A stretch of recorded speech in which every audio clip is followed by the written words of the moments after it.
Hello everyone, I'm Nikhil Rana and you're watching Tech and I. Don't forget to like and subscribe. Let's get started. Today's topic is cloud computing. We are at the brink of revolution. Cloud computing is everywhere. Why we need cloud computing? You have a huge data. A huge data.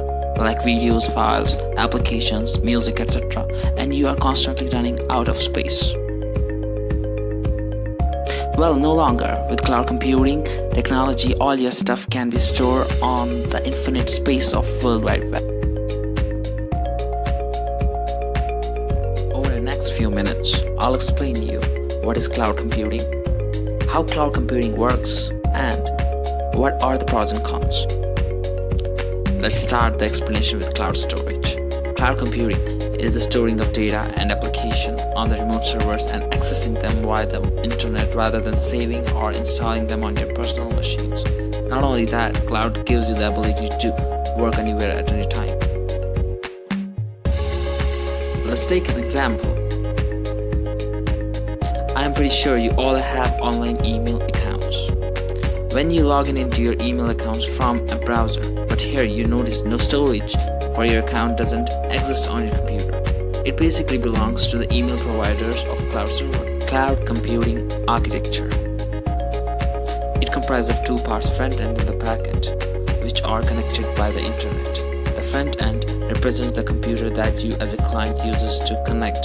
The side helps you to access cloud computing system. But how you can access data on cloud? All you need is internet on your system. The back end of the cloud comprises of three main components: computer networks, servers, and data storage systems.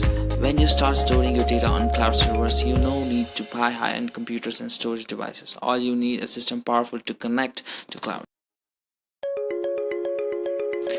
Even with all this, there are still some problems. Actually, you are going to store your data and application on third-party servers. So in simple case, they are going to manage your data. So there is possibility of hacking of data and security can get compromised. But there's still a hope.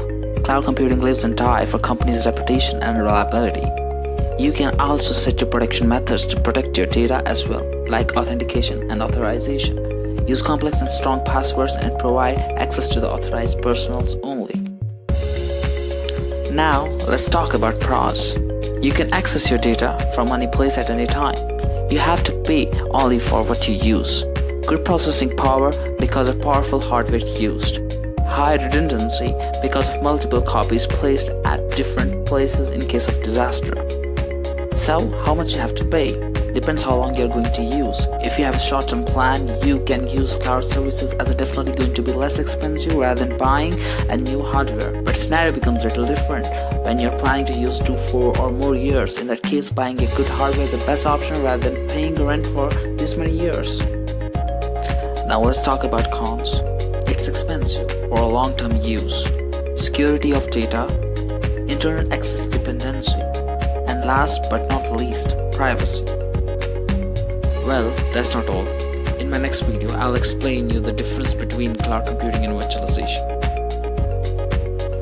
Visit my channel for watching more interesting videos. Follow me on Facebook at rews66@gmail.com. Created using Powtoon.